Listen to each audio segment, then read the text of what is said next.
Good evening, everyone. Welcome to the CEBRI seminar. My name is Feliciano Guimarães. I'm the Director Academic of CEBRI. It is a pleasure to have here for this panel entitled Multilateralism in International Organizations, a Reflection for our Brazil-United States Joint Work. We have a great list of guests, of speakers. This is a part of a long-term project between CEBRI and the U.S. Consulate in Rio. The project is entitled U.S.-Brazil Bilateral Relationship, and this is the first event of this joint project. It's a web seminar, and we're going to have a series of events over the next couple of months. This project is led at CEBRI by Professor Fernanda Magnotta, who is here with us, Henrique Rezinski, and Ambassador Sérgio Amaral. They're part of the U.S. Center at CEBRI. And we have here today to discuss the topic, Ambassador Antonio Patriota, who is who is currently the Brazilian ambassador at Cairo. He's a former Brazilian Minister of Foreign Affairs, who's a former Brazilian ambassador to the United States, and also former Brazilian ambassador to the United Nations. We also have, it's a pleasure to have here with us, Professor Francis Gavin, who is a Giovanni Agnello Distinguished Professor and Inaugural Director of the Henry Kissinger Center for Global Affairs at Johns Hopkins Science in Washington, D.C. So it will be a very fruitful discussion, I'm sure of it. I will pass the word to our moderator, Professor Fernanda Magnotta from FAP, University here in São Paulo, and she will continue the discussion. Thank you very much, and I look forward for the discussion. Bye-bye. Thank you very much, Feliciano, and welcome you all who are here with us today to another webinar of this project, America in the World. It is a pleasure to have Ambassador Patriota and also Professor Francis Gavin to this discussion. Today, as Feliciano just mentioned, we are interested in discussing U.S. foreign policy and the bilateral agenda, considering the subject multilateralism and international organizations. So each of our guests will have around 20 minutes to share their ideas, their thoughts, and then we will have plenty of time to discuss questions from the audience and also another aspects that maybe are given here in the initial remarks. So if you are now watching us, you can send your question or comment using the chat, and you're very welcome to do that. So Ambassador Patriota, I would like to start by you. So thank you very much for accepting our invitation. I know that you are live from Cairo, and it is evening in Cairo, so thank you very much for your availability, and please, you have the floor. Thank you very much, Fernanda, Feliciano, and I was very saddened to hear Henrique Rezinski is not well, so my best wishes for a quick recovery. A pleasure to participate with Professor Francis Gavin from SAIS and Johns Hopkins University that I came in touch with during my time in Washington at the Center of Excellence that is respected worldwide. I'll try to give an overview from a perspective that is one of no immediate involvement with Brazil-U.S.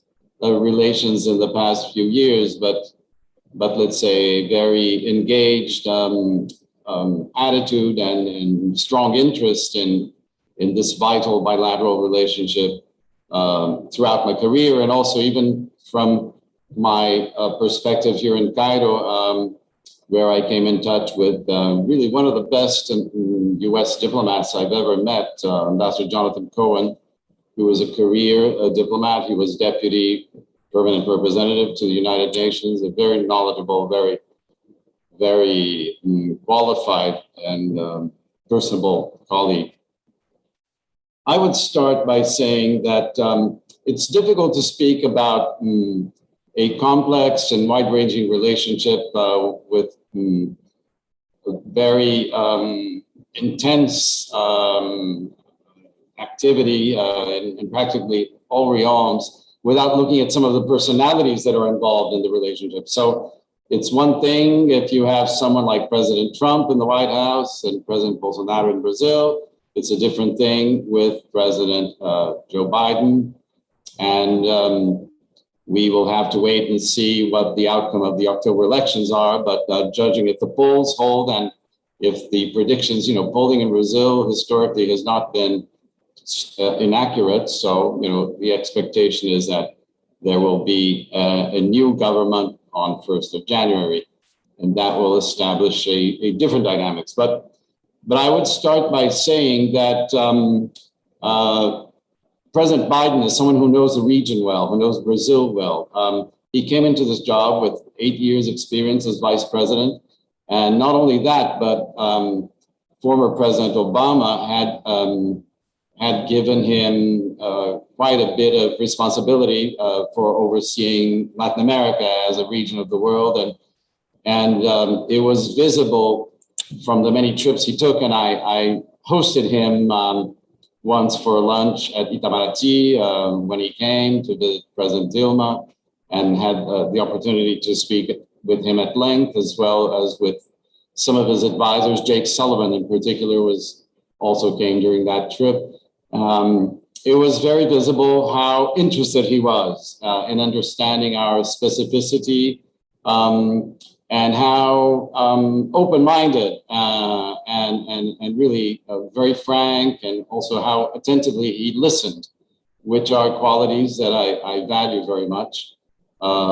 So, I'd like to start by saying that, because it's not always that you have in the White House somebody with this previous experience and this previous empathy, almost, I would say. We also tend to forget that he's the first Catholic president since JFK, an admirer of Pope Francis, someone who is, of course, of Irish and other, I think, descents, perhaps Protestant as well to some degree.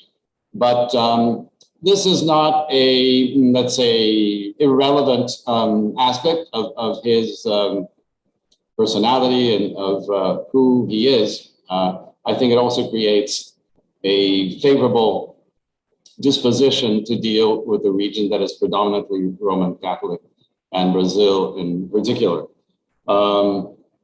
It's still a little bit early to speculate about how he would relate with an incoming government possibly by former President Lula.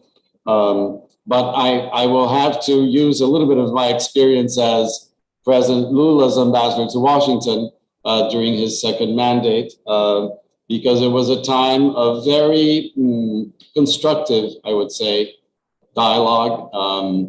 And then also during the period when I oversaw the foreign ministry from 2011 to 2013, when President Obama was in the White House, also a positive period. But having made this brief remark about the personalities that count a lot, and of course, who was in the State Department, I have personally very high regard for Tony Blinken, somebody I've met through my participation in a group called Leaders for Peace. And until recently, when he became Secretary of State, he was the US representative in this group, and I have been part of the group for 4 years. It's coordinated by former French Prime Minister Jean-Pierre Raffarin. Tony Blinken is a fluent French speaker. He lived in Paris as a child. I think that also gives him an opening, let's say, to Europe, first of all, but maybe also a certain experience of cultures that have some affinity with the Brazilian way of being. I often find it rather easy to communicate with French nationals and French diplomats in particular. So another personality that I think is someone that is open to dialogue, listens, knowledgeable, qualified, and frankly, a pleasure to be with socially, as well as intellectually very strong man. The second point I was going to make is that there's a geopolitical landscape that affects the bilateral relationship, and in particular, the bilateral relationship as it may converge or reflect itself within the multilateral system, which is the geopolitical transition we are experiencing. So, this is not something of US making or Brazilian making, it's just a fact of life. The United States remains the number one power militarily and is destined to remain so for the foreseeable future. But economically, China, according to some calculations, has already overtaken the US and purchased parity terms and nominal terms. Actually, the most recent calculations indicate that it might take a little longer than originally foreseen, but the trajectory is for China to become the number one economy. Now, this has implications for the multilateral system, for geopolitics that are very significant. And both Brazil and the US are learning to navigate in this new environment.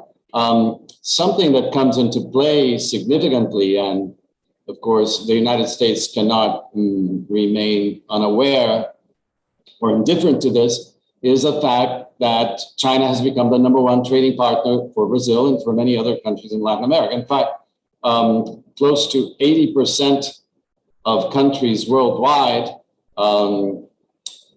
have China as their major trading partner, whereas this would be the opposite picture 20 years ago. So it's a major shift in the distribution of trade, investment, and in the geopolitical configuration of power when it comes to economics. And not only is China Brazil's number one trading partner, but Brazil is in the unusual position to have a very sizable trade surplus with China.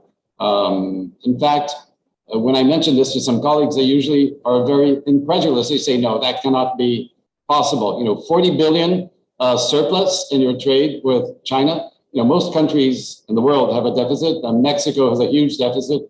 And this is not, for an economy the size of Brazil's, which is already a relatively large economy, it's not a negligible surplus at all. So the truth is that economically, the bilateral relationship with China has become very important and very advantageous to Brazil. And this is a new element in our bilateral relationship with other countries, but with the US in particular, because for a long time, the US used to be the number one trading partner, as it still is with a few other countries in the region, but especially with Mexico. But we're in a very different situation from Mexico in this regard. So here again, this is a learning process. China has only been Brazil's number one trading partner for about 10 or maybe a bit more than 10 years. It's an unusual situation because our knowledge of China is much more limited than our knowledge of the United States. I also served in China as a young diplomat when I was first secretary for 2 years in the late 80s. And I remember that in contact with my colleague in charge of trade promotion, our big objective at the time was to succeed in raising the level of our bilateral trade to 1 billion US two-way trade. Now it's 100 billion. So this gives you the dimension of a major shift that I've experienced during my career as a diplomat. But what I also observe in Brazil, that very few people have a firsthand knowledge of Chinese politics or society, or even fewer speak Mandarin or understand the culture. Whereas a very sizable portion of the Brazilian society has come into touch with the United States through culture, through language, through travel, through people-to-people contact. So it's a challenging situation that affects both of us. Now, that having been said,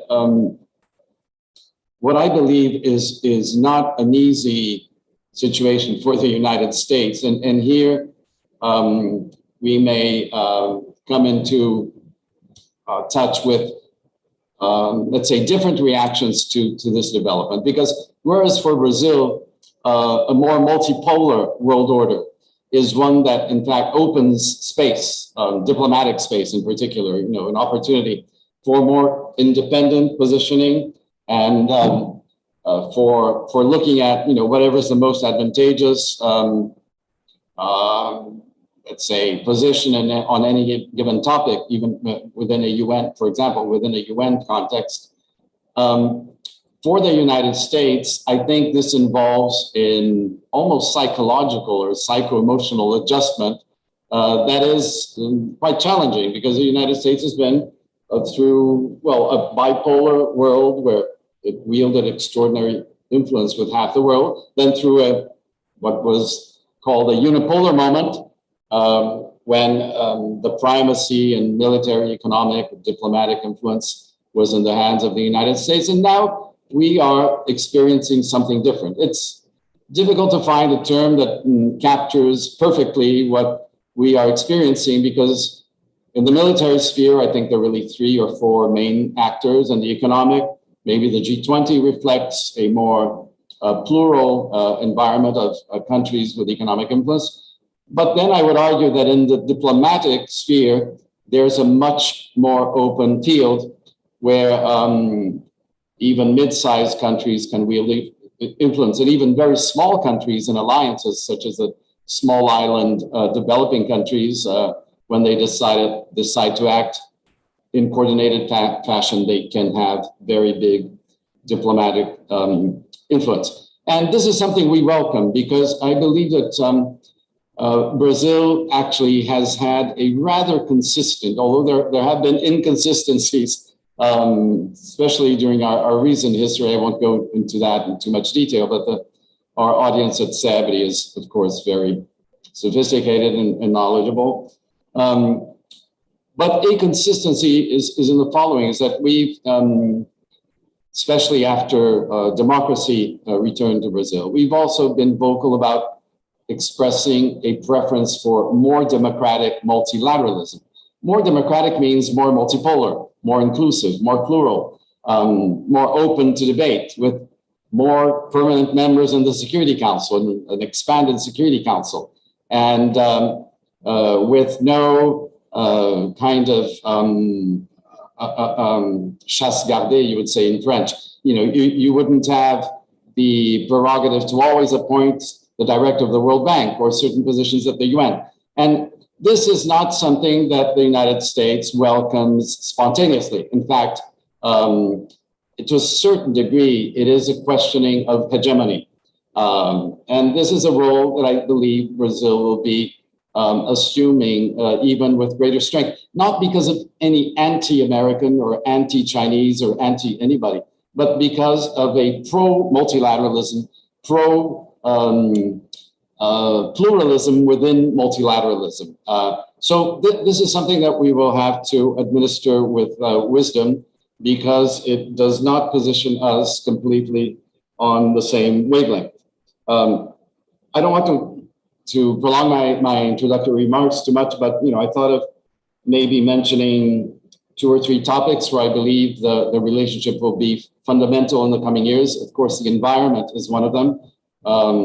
There is, I think, considerable support already in Brazil for the incoming government to appoint a special envoy, the same as the Biden administration has done with Mr. John Kerry, who's Secretary of State, and I had the honor to receive in Brasilia, actually under rather difficult circumstances, because it was right after the Edward Snowden revelations, but always a very civil, cordial, considerate gentleman and extremely qualified interlocutor.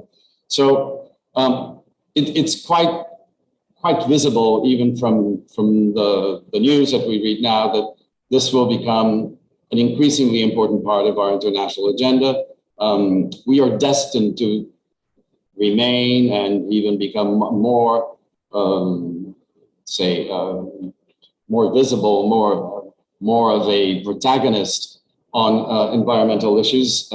And the importance of environmental issues is not going to decrease. In fact, I think this is a very positive thing for multilateralism, because we all know that without international cooperation, we are all doomed. There is no salvation without cooperation when it comes to climate change and preservation of biodiversity and looking at ways to limit pollution and so on. So in a way, it's a positive challenge because it reinforces the role of a universal international organization such as the UN. And I can see the US also engaging, as well as every other major player around the world. You know, the Chinese engage. We already have this group, BASIC, which is Brazil, South Africa, India, China, that meets regularly to coordinate on environmental affairs.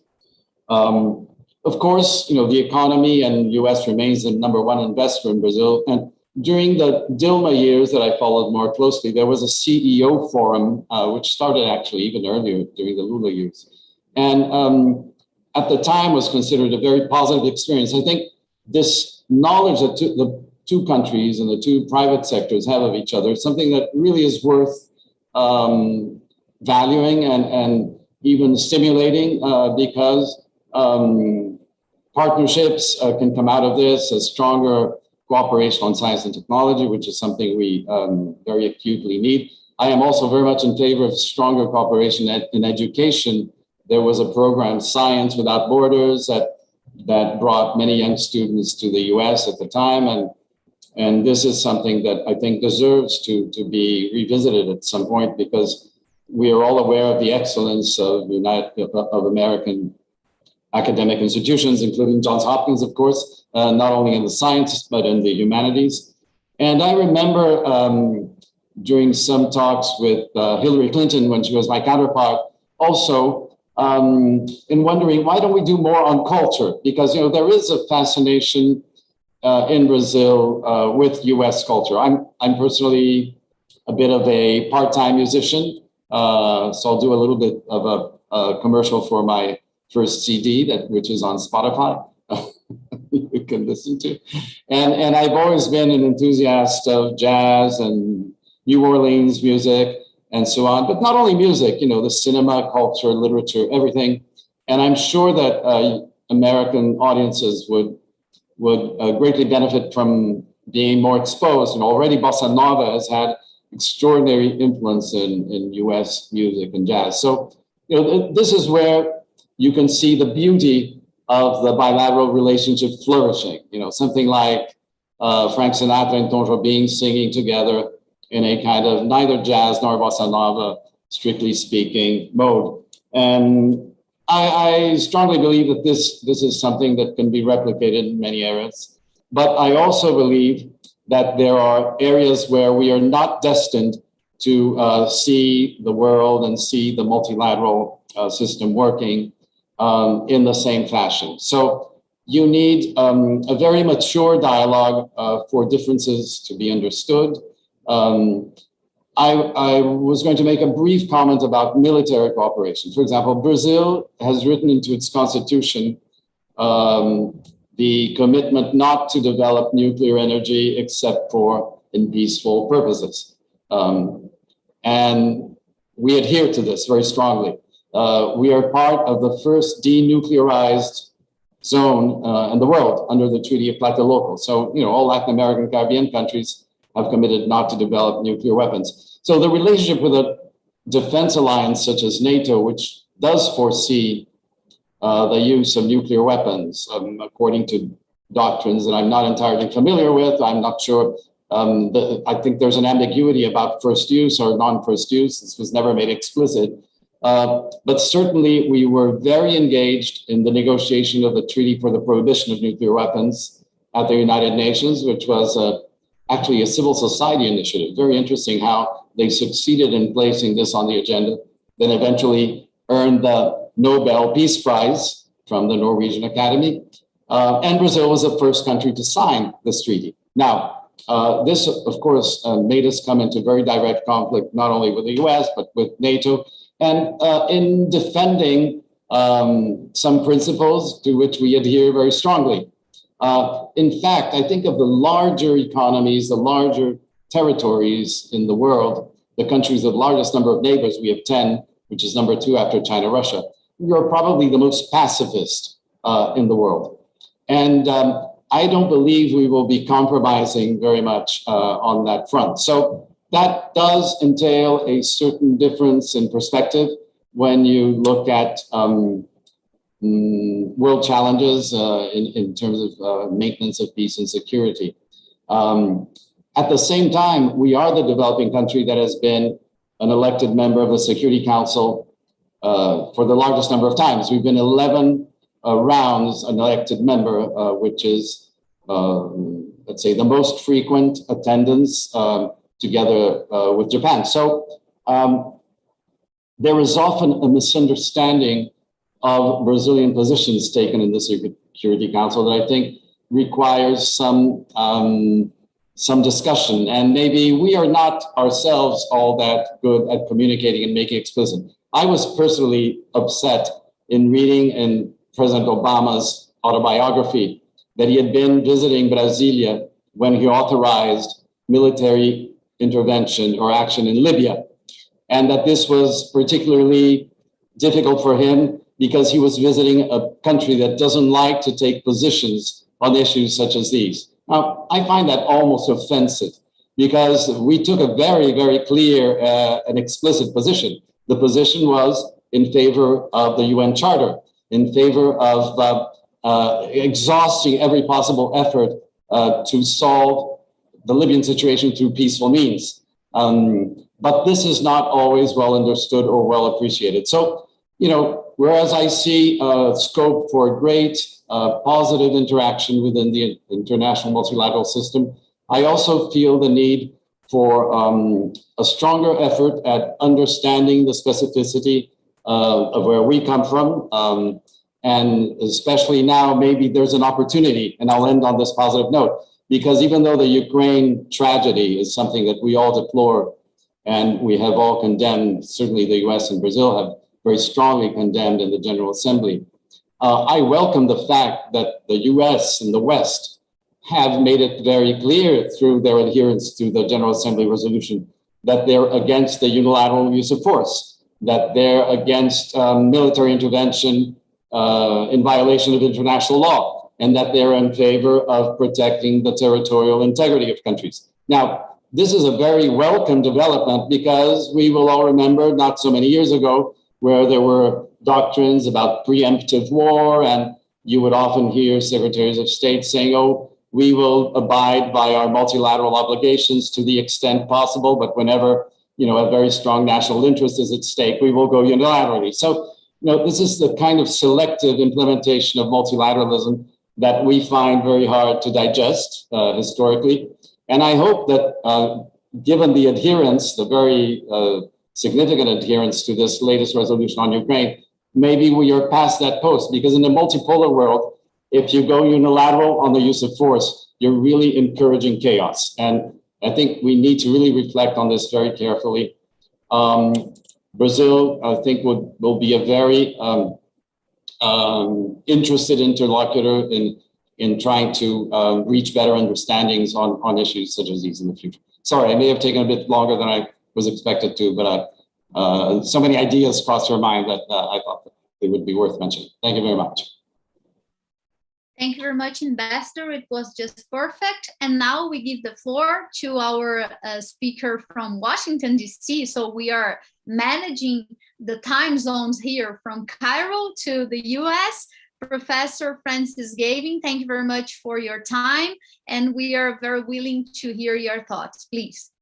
Well, thank you so much, Professor Regnata, for the whole team at CEBRI has made this, put on this important event. And it's a special honor to be on a panel with Ambassador Patriata, an extraordinary diplomat, as we've heard from his comments, brilliant and insightful. And I think absolutely captured, as a great diplomat would, the sort of three sort of factors that you would look at in looking at how a bilateral relationship in a complex world works. Personalities involved, which are crucial, never changing, the structure of the international system, the changing nature of world order.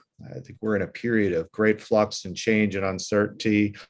And then to look at those issues where there's agreement and those issues where there's potential disagreement, and coming up with, I think he said it really well, mature diplomatic processes to manage an extraordinarily important relationship. So everything he said struck me as incredibly insightful.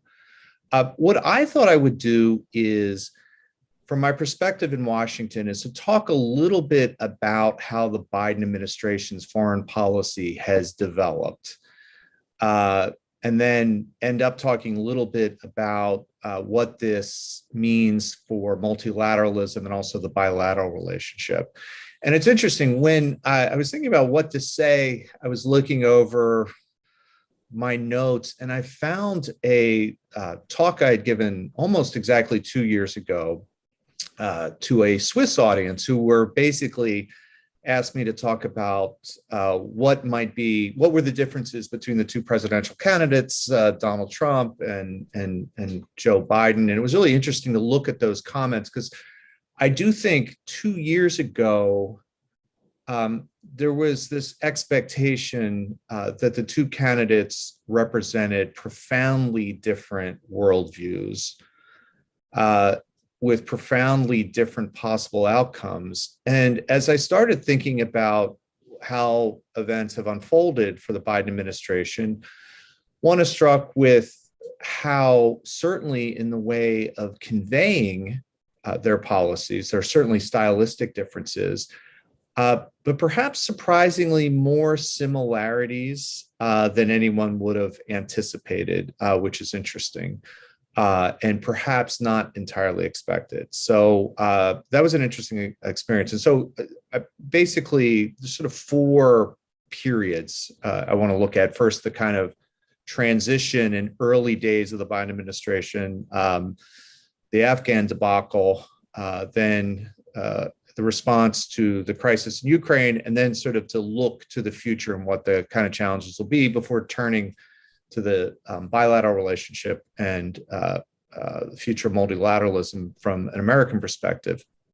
I had the good fortune, just kind of randomly, of knowing a lot of the people who, Jake's a friend of mine, Colin Call's an old friend who's the Undersecretary of Defense for Policy, Avril Haines, a variety of people who were involved in the transition.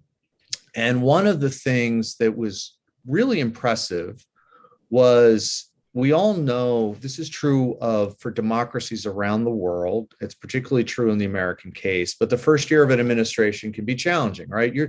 Most of the time you're elected for domestic political reasons. Joe Biden was elected because of reaction to Donald Trump, the COVID crisis, the idea of a return to some stability and normalcy. And of course, we know that the world's a complicated place, and in all democracies, the challenge of how you respond to the foreign policy crises that come about are always throw you for a loop. And this team was aware of it. They were they actually produced an interim, I guess you would call it an interim national security document, a guidance document that was run by written by a core team that was very close to the president. There were some differences. I'm sure the ambassador could figure out who is who, but there were the sort of restorationists, those who believe that what Joe Biden should do is return to what American diplomacy was before. And there were those who said, well, no, this is actually an opportunity to reform and to change some things. And there was a little bit of tension, not a lot of tension, but you can see it a bit in the document. But it was an impressive team that was selected. There was this sense that the Biden administration would return to sort of, at least stylistically, previous practices of, even if not always being multilateral indeed, at least in word, consulting with other countries, turning away from some of the rhetoric that had marked the Trump administration of America First. There were some other themes, emphasis on working with allies, an emphasis on competence, an emphasis on this foreign policy for the middle class, which no one ever really knew what that actually meant, but that was certainly kind of a campaign theme. And then a theme that was very important to the president, still is important to the president, although sometimes a challenge, I think, for actually pursuing policy, and that is the idea of a division in the world between democracies and authoritarian states. That this was going to kind of mark the future of international politics, and that the United States had to, and this was the flip side of this was a reflection of President Biden's own concern about democratic backsliding and problems within the United States. So that was sort of the beginning themes, and it got off to an interesting start. There was this initial meeting that I found curious, but I think there was, it was certainly, we'll just put it as interesting. The meeting that the Secretary of State, the National Security Advisor, had with their interlocutors from China in Anchorage. And then sort of, we can have a debate and discussion whether that was a smart move or not. But then a very successful, I would argue, very successful trip to Europe in June, where the president, there was a bilat with the British and Boris Johnson, Prime Minister Johnson. There was a meeting of the G7. There's a meeting of NATO. There was a meeting with EU. There was a side meeting with Vladimir Putin. It was a very, very full agenda. And I think it was seen as a way of reflecting, at least for the Biden administration, to say, look, here are the things we're doing that are different than what the Trump administration was doing. We're consulting with allies. We care about international, multilateral, regional organizations. We're demonstrating competence. And this is sort of a new era. And I think that trip went really well, what made the second period that they entered, I think, so shocking, which was the Afghan debacle, the sort of controversy over the withdrawal from Afghanistan. And it's probably, I mean, the views of this are different in different capitals. I'd be very interested in how it was viewed from Brazil, but certainly among my friends in Europe and East Asia, this was seen less for the content. Everyone understood that the war in Afghanistan had been problematic. Everyone understood that President Biden came in with his own personal view. During the 2009 review, during the first year of the Obama administration, President Biden was very much against an escalation. He was against the sort of counterinsurgency mission. He had very strong views about this. But I think it was less that it was done and how it was done. And for an administration and a group of people that sold themselves as being good at this kind of thing, I think it really, it generated, I think, alarm in many allied capitals. And it also, frankly, was a very big domestic political hit. I think it's one that the Biden administration, if you look at the president's polling, that's when it goes down. There's lots of other reasons for it, but it was a big hit. And so, of course, then it was followed by a third period, which was arguably a success, depending on how you view it. And that was how the administration managed the crisis between Russia and Ukraine. And there's a variety of interesting things that were done. To the credit of the people around the president, they knew that the withdrawal from Afghanistan, regardless of how hard they worked, regardless of how difficult, the ambassador knows, when you're a policymaker, it's always the unexpected that happens. It's despite all that, they knew they had to do better. And they actually created a variety of processes. A former colleague of mine at the Kissinger Center, Alex Bick, Jake put him in charge of something called the Tiger Team. They spent months actually thinking about, it was an interagency effort to think, how could we make sure that we anticipate anything that can happen? How do we have policies that are ready? They made the decision, Bill Burns, the director of the CIA, to declassify intelligence, share it with allies, to say what they believed was going to happen, which turned out to be right. As we all know, the U.S. intelligence agencies, their reputation, particularly after some of the wars in the Middle East, was held in low regard. This decision was not uncontroversial. A whole variety of policies and proposals were established, a lot of briefings, a lot of interaction with allies. And I think what you had was on February 24th, a set of policies that were ready to go, a sense of allied cohesion, at least within Europe, that was impressive. No one predicted how poorly the Russian military would do, but certainly at least in the initial months, a sense that the United States, in its coordination, in its intelligence, supplying of arms to Ukraine, the fact that the Russian military was far less affected than expected, and that NATO kept its unity and actually probably enhanced its unity. And then you even had the once unthinkable notion of Finland and Sweden joining, giving an application to join NATO, that this was seen as quite a success. Now, what's interesting about this is this is not translated into success domestically, and I'll talk about that in a moment.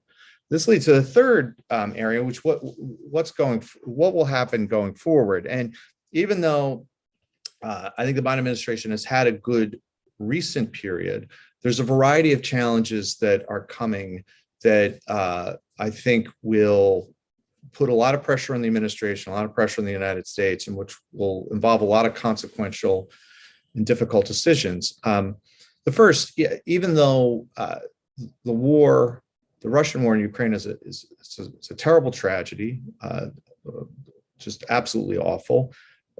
There was some sense that the administration was doing well, but I think over the long term, there's going to be a variety of challenges.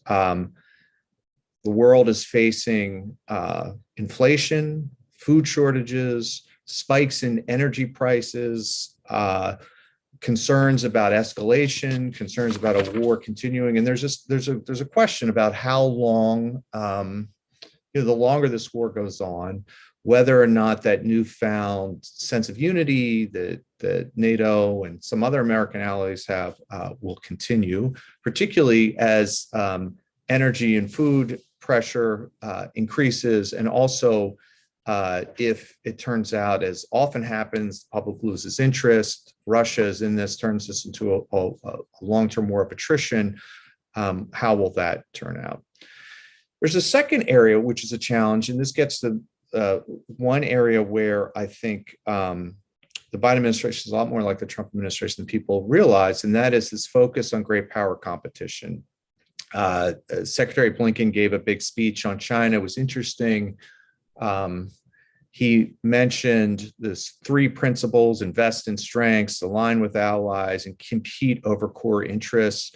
One thing, though, and I was very interested in the ambassador's comments about the relationship with China. Pretty much the only thing that everyone in Washington agrees with right now is that there's a China threat right now. I personally feel this is overstated. This is problematic. But this is one where, and some of it is for domestic political reasons, you want to have something to agree about, but it is, Washington is in an extraordinarily hawkish mood when it comes to China on any number of dimensions. Military dimension, in terms of, we've heard what the president said about Taiwan, which his own staff tried to correct, and then he corrected them. There's been definitely a shift on any number of fronts. The U.S.-China relationship is in terrible shape right now, and I think which is very, very worrisome for any number of reasons. But I think is an important thing to understand that's going on right now. And in fact, we're about to release a whole bunch of documents: the National Security Strategy, the Nuclear Posture Review, the National Military Strategy. The National Military Strategy that this administration is going to release is not going to look all that different from President Trump's and the one that when Jim Mattis was Secretary of Defense. And that should which is about the return of great power political competition. And the way people in the administration talk about it, say Russia's an acute threat, China's a pacing threat. This leads to a third set of challenges. We all know there's a lot of other things going on in the world. The president's in the Middle East right now. The ambassador knows this better than anyone, but the collapse of the JCPOA, the sort of concern about what's happening with Iran. North Korea continues to build nuclear weapons. One never knows when a terrorist strike could come, which would change the political calculus. But I think even more importantly, and actually, frankly, more depressingly, is that I think there have been some hope that, and there were many in this administration who came in the transition and thought this way, that the sort of transnational threats that we all recognize. The ambassador very eloquently talked about climate. And I think this administration came in with climate change being a priority, and that's been pushed to the side. The return of geopolitics, the energy crisis, and I think that's unfortunate for any number of reasons. I have a variety of hypotheses about this. I just think these issues are really, really, really hard. And the American muscle memory it can do these geopolitical threats. It's comfortable with them. And so when you ask people to talk about climate, but you see, the failure of the United States to lead during the COVID crisis. And by the way, this is one area where the Biden administration has been a disappointment there to a certain extent. It's not as if its performance has been noticeably better. So that kind of, all of this, though, is overlaid by something that's sort of haunting the administration, and that is the deteriorating popularity of President Biden. I think there's a general sense that people like President Biden. They think he's a very decent person. There's a concern about his age. There's a concern about a sense of drift on domestic politics. You get this, I'm sure the ambassador knows this, when you can tell when you talk to your interlocutors whether they're excited to be in administration and they think they're going to be there a long time, or whether there's a sense of, and there's a, this is probably something I shouldn't have mentioned, but like you can tell when you get more resumes than less resumes. It feels like there's an aspect of it feels of the end of a second term, not the beginning of a first term, and that can always turn around, right? And sometimes the best thing that happens in the U.S. political system is for a president to do poorly in a midterm election. This certainly helped President Clinton in 1994. But there is this sense of what is the future, and the flip side of that is what's going to happen in the Republican Party. Is Donald Trump done? Is he coming back? Everyone around the world wants to know that, because a Trump presidency would certainly present any number of challenges. So that's the scene, I think, that the Biden administration, where they've been. Just quickly, and how this affects multilateralism in Brazil. I think the record here is mixed. I think if you look at, the United States has certainly been supportive of certain multilateral organizations, very much reinvested in NATO, very much invested in the G7, less so in the G20. Certainly, you don't hear a lot of talk about the UN. You certainly don't talk hear a lot about the World Trade Organization. And I think that the ambassador was correct. The U.S. has always traditionally taken a very a la carte view towards multilateralism. And I don't think the Biden administration is all that different, right? So obviously there's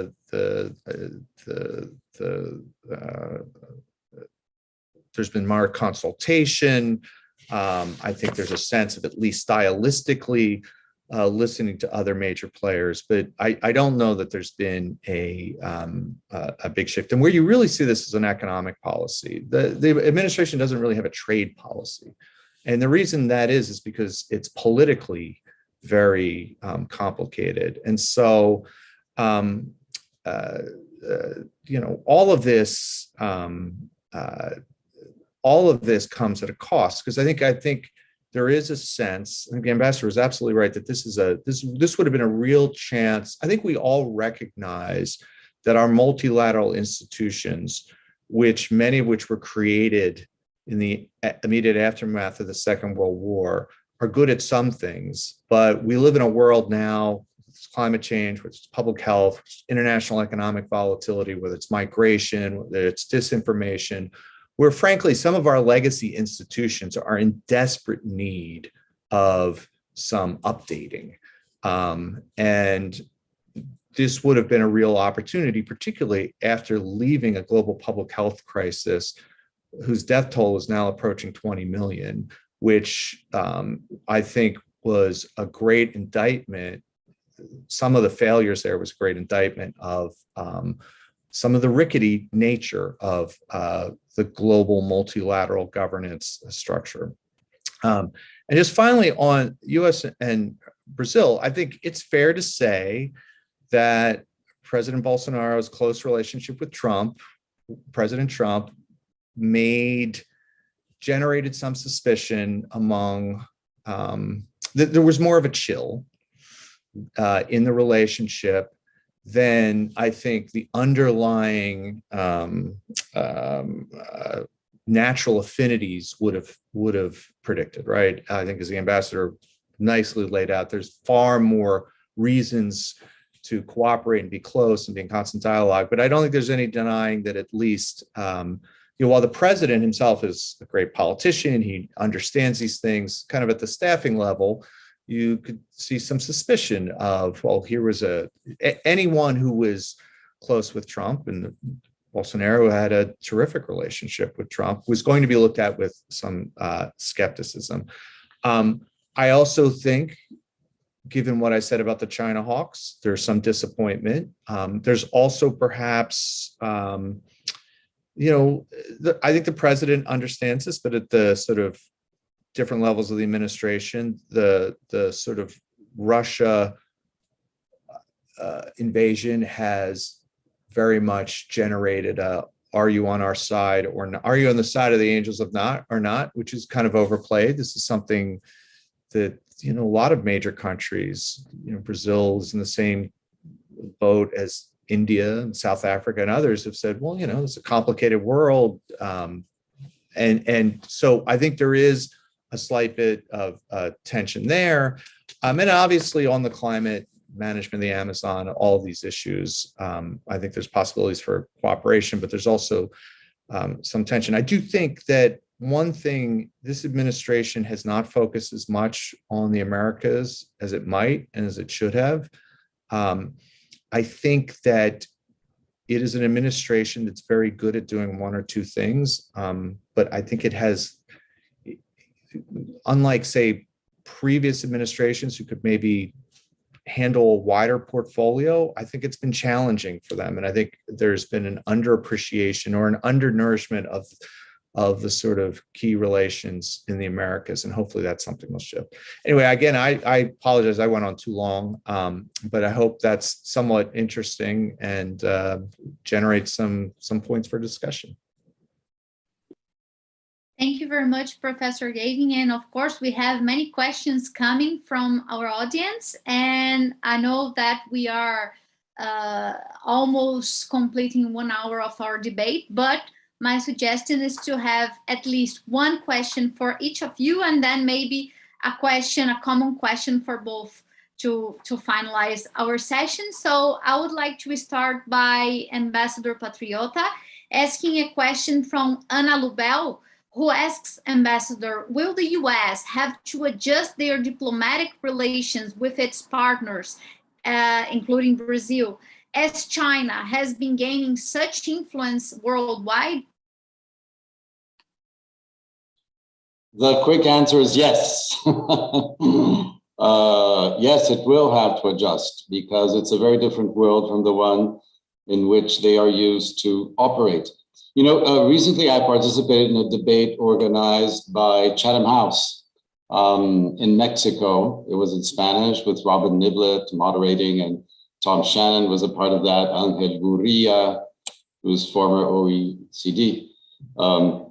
And there was this discussion about China, et cetera, and a sense that,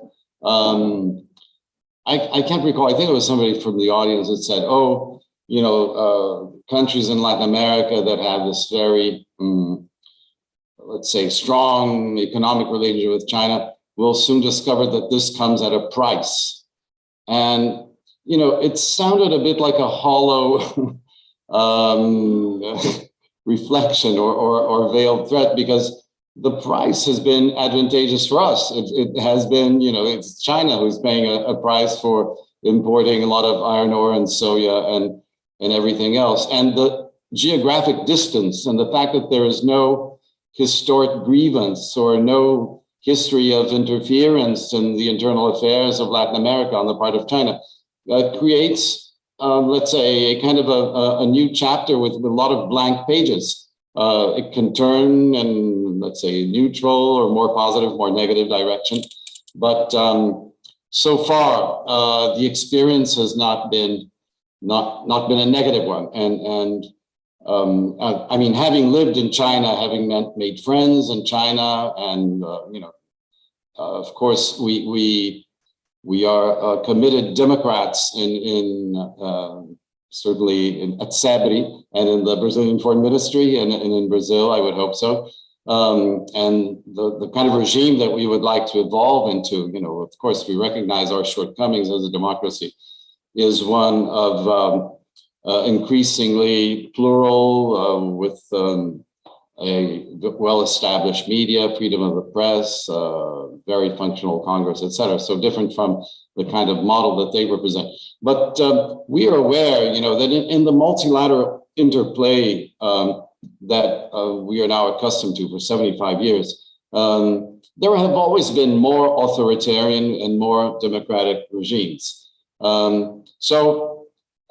mean, to imply that you will only deal with a certain kind of regime and reject others because they don't stand up to your standards is a complicated one, because in the end, it may go against what I was mentioning before, which is applying democratic principles to international relations. And that involves speaking with people who don't necessarily agree with you on everything. And that's something we stand for. There's just a small correction that I would like to make regarding something the professor said, and of course, you know, very, very insightful and interesting for us to hear firsthand analysis of the Biden. But when you place Brazil, India, South Africa in the same bag, I think there's a very significant difference. Brazil voted in favor of the resolution that condemned the invasion, whereas India abstained. What we abstained on, and all the major democracies in the developing world abstained on, was the idea of suspension of Russia from the Human Rights Council. Because here again, if you look at the League of Nations, you know, and we don't want to go down that road, it started suspending members from the organization. And what did that lead to? You know, there's a risk and a real danger that you reduce space for diplomacy. The practice, the established practice of the United Nations is you may not like a regime, but you deal with it because this is better than excluding it. And to some degree, you know, international pressure can be exercised, and hopefully some constructive results will have to come. So of course, you know, the relationship with the US, yes, is going to involve this kind of awareness that we will not embark. I don't believe, you know, I'm here speaking a little bit as an observer, not somebody who participates in strategic decisions back in Brasilia. But I don't see Brazil embarking in an anti-Chinese crusade, you know, along the lines of what the new consensus is in Washington, simply because our experience of China has been an advantageous one. And in fact, I mean, to say this diplomatically, and again, I have to preface by saying this is not anything anti-American as such. But, I think the idea of a more multipolar international environment with a distribution of power, military, economic, diplomatic, et cetera, is something that many countries around the world, I'm not only speaking about Brazil, welcome, because the concentration of power in the hands of a single player is something that reduces autonomy for players internationally. I see this very much in Egypt. Very interesting to see how President Sisi in Egypt has been juggling rather, with some talent, strong relations with European Union, with China, with Russia, with the US, with, of course, a very strong and dependent country on the US for military aid, but nevertheless very eager to establish a multipolar diplomatic agenda. So I think the US will have to understand that this is not anti-US. I think this is in fact, pro-multilateralism to some degree. It's pro an international cooperative system where you have more checks and balances with respect to, hegemonic instincts. And if you have countries that are adhering to multilateralism à la carte, I think maybe it's not a bad thing if they start pondering whether it would not be interesting to adopt the prix menu and go for the entire menu just instead of just for the dishes they like. Thanks. Perfect, Ambassador. Very good. And now I have a question that actually complements this question that I just made for Ambassador Patriota, for Professor Francis Gavin, who is the following, Professor. Are there any signs that the United States is interested and able to act as a paymaster of the multilateral international system, leading the reform of the existing organizations in order to accommodate potential destabilizing actors? Great question. I should be clear, when I was speaking earlier, I was reporting on what the scene in Washington is, wasn't necessarily giving my own views. I think the ambassador has enough experience to know that he would not be surprised why few people in Washington are eager to move away from their traditional, when you're a hegemon, why would you not want to be a hegemon? And I think, history bears whether a hegemon remains a hegemon, is no longer a hegemon, and declines gracefully, as perhaps one might argue the British did in the late 19th, early 20th century, or goes down fighting. There's obviously a variety, Graham Allison has written about this. I would also add, there is a very big argument in Washington right now among people about whether or not China's rise is as inexorable as expected. If you look at demographics, the state of China's banking system, if you look at some of the policies that China has pursued, it's pretty much, while it has made friends far afield, it's done a fairly good job of alienating lots of people in its near neighborhood. And I would hardly call how they handled their relationship with the European Union, for example, a model of wise or far-seeking grand strategy. So whether or not one thinks it's a good thing or a bad thing, I think it's important to understand what the debate is in Washington. And I don't think my views may tend a little more to the namesake of my center, which is to recognize that a state with nearly 20% of the world's population is one that you have to find an accommodation with. I can assure you that my view is in the minority. And I think that's important to understand, because that relationship is going to shape any number of things, for good or bad, throughout the world for the next foreseeable future. Some of it, perhaps unfortunately. In terms of the question, I think this is a real missed opportunity. I think that, and again, I am one of these people who, as I said earlier, I was just reporting to you what the general views are in Washington, which aren't necessarily my own. I recently wrote a piece in Foreign Affairs that got literally no attention, that more or less said that this is a moment for the US and China to talk to each other. And because both failed to lead and cooperate during one of the worst transnational crises that we've had. This is a crisis that I think every country, including Brazil, has to look at itself very closely and say, why did we fail so badly? Why did we fail so badly during COVID domestically? And why did we fail so badly internationally? I find it hard to imagine a world with more effective global governance that wouldn't have reduced the number of tragedies and deaths by, still be terrible, but maybe only 5 million people would have died as opposed to close to 20 million. And to me, if that doesn't motivate people to work on global governance, because this is only a preview for what's going to come with the climate crisis, I don't know what will. And so I personally consider this a tragedy, right? And I think it's one that I welcome Brazil's leadership on this, and any country's leadership, because I think we're going to just be seeing more of this. And as the ambassador correctly said, if we don't cooperate on this, we're all doomed.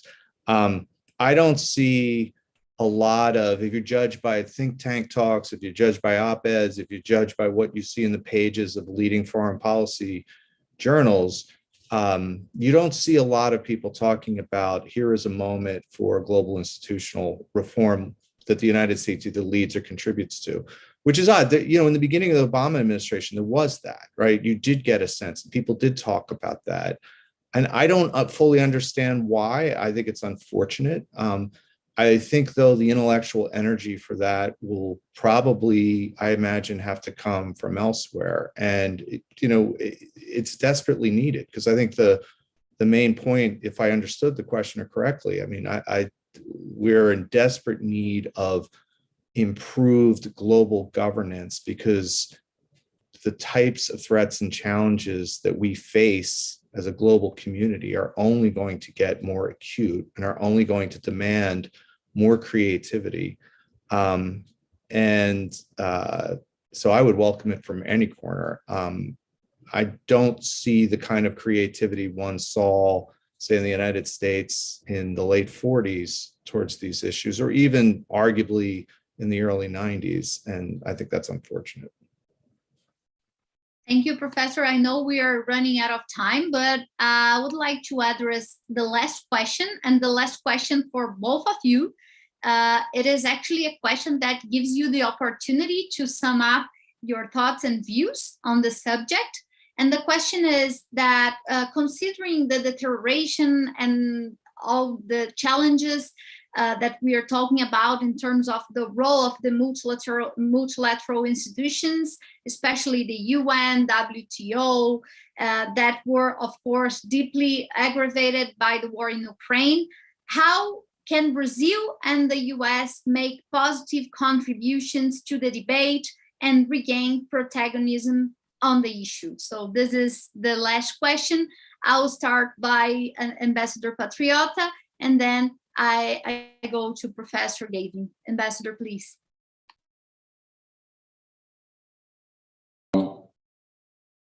Well, I think the question implies, how can the Brazilian government and the US government cooperate to do this better? So maybe I'll say something that is a little bit unusual for a diplomat and government officials, is that let's not only look at governments, because I'm a strong believer in the ability, for example, the youth movement to move agendas. And I stated before how the International Campaign for the Abolition of Nuclear Weapons managed to introduce a topic into the UN agenda, which disarmament issues, and we know that the Conference on Disarmament is completely paralyzed, and this initiative ended up becoming a treaty that is now in force. Of course, we have no illusion that this will prevent a nuclear arms race from continuing, or others.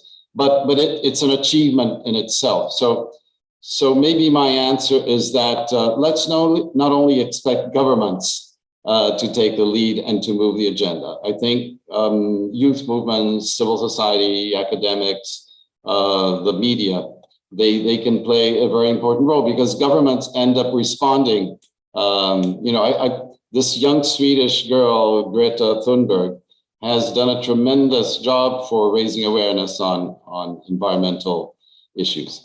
Because otherwise, I don't think governments in and of themselves are going to succeed with this necessary task, but that doesn't really have that strong a constituency. We know that in Brazil, for example, foreign policy issues usually don't occupy a very large portion of the debate during electoral periods, and with the exception of some specialists like yourselves and the people who are listening to this conversation, they tend to just have a very superficial, let's say, following of what's going on through the media. So we really need, and this is where I go back to a previous idea. I think this, the environment, also public health and the pandemic could be used in this way, but these situations that some people call global public goods, and the absolute necessity to cooperate internationally, because no matter how virtuous you may be in reducing your greenhouse gas emissions or dealing with your population when an epidemic hits you, you will be interconnected to the rest of the world, and your society will suffer if no one else cooperates.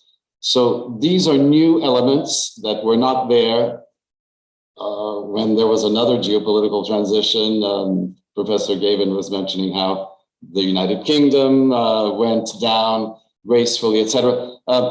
Each situation is a different situation. I think that the fact that today environmental issues, public health issues have assumed such an importance worldwide, and we are becoming increasingly aware of the fact that only through international cooperation will we deal this in a way that preserves human civilization on planet Earth. This really needs to bring home the centrality of a functional multilateral system.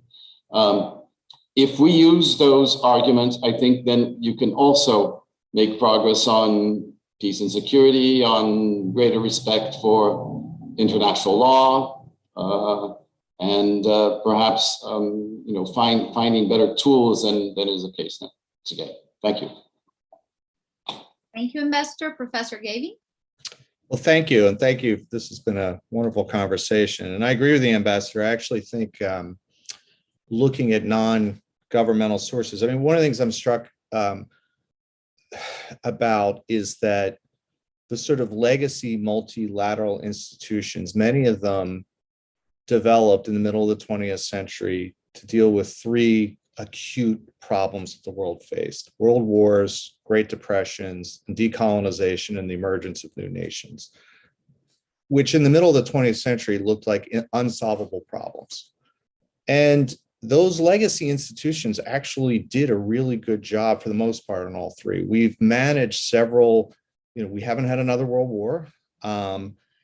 Decolonization and the rise of new nations. There was certainly unrest, civil wars, but to a certain extent, this process was managed far better than one can imagine. And even on the Great Depression front, we have figured out, if you were to look at the economic numbers in 2008 or March 2020, things looked really, really bad. And we know how to solve, we are better at those problems, and we have the organizational, institutional capability to do it.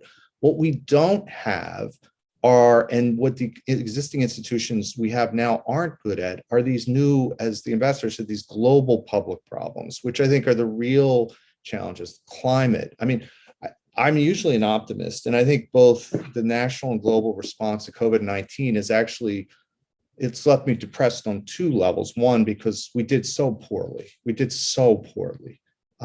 Look, as global public health used to be the low-hanging fruit of global governance, right? The Soviet Union, the Americans cooperated in the mid-60s on smallpox eradication, but yet China and the United States and other world leaders couldn't get together. And you look at that and you think but then you look at who did perform well. Well,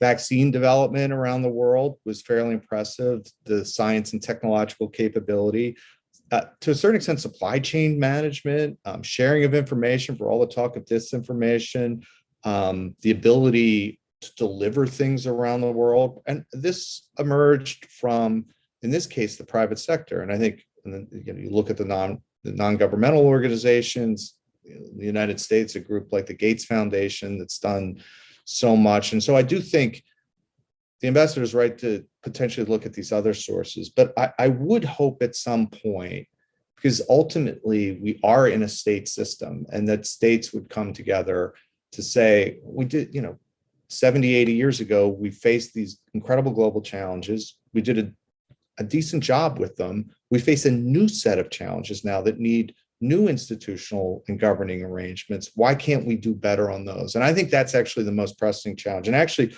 I think in that sense, it doesn't matter who's in charge, whether it's the US, whether it's China, because as the ambassador said, this is a global governance issue. And if the great idea, it doesn't matter where the great idea comes from. If the idea works and helps avoid and ameliorate these challenges, then I think we should do whatever we can to support them.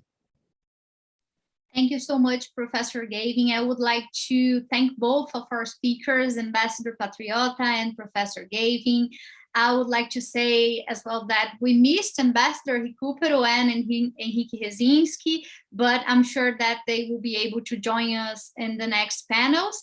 I would like to remember our audience as well that this is part of the project America in the World, the US Foreign Policy and the Brazilian View on the Bilateral Agenda, a project that is held by CEBRI in a partnership with the US Consulate in Rio, and that we have other events and publications in the following months. So today we are discussing multilateralism and international organizations, but we are also interested in the future in discussing environment issues, trade, investment, and also geopolitical challenges as well. So I invite you all to keep posted in our social media and in our website, so you can be informed about all the other events that are coming in the next weeks and months.